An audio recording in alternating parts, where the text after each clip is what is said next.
We're hoping that what comes out of the Synod is deeds, not words.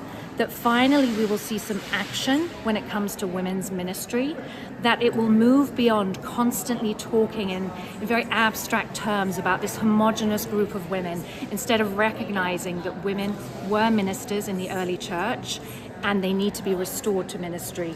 The Catholic people around the world in every country have spoken, and they have all mentioned women priests. They can see in their parishes, in their communities, that women are doing the work of priests. They're just not allowed to be recognized as priests because that would make them the peer of men, and that's what the ban on women's ordination is all about. Women cannot be seen to be the peers of men. That is all the teaching is about. So we want the Synod, we are hoping and praying in this church of St. Praxedis that substantial change, meaningful change will come.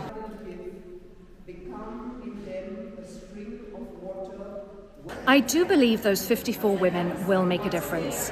Many of us know them personally, they're friends of ours, we wish them all the very best, but they're a very small group.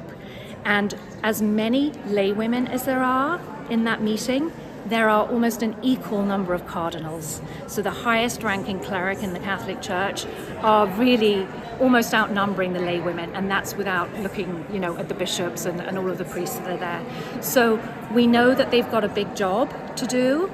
The problem is that we won't ever know what they're saying, and if they are being argued with, and if their voices get drowned out by the clerics who are so against women's equality. How are you?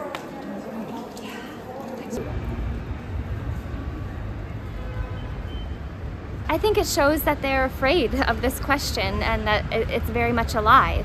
When I read Pope Francis's response to the dubium, I thought, okay, well, he didn't say no.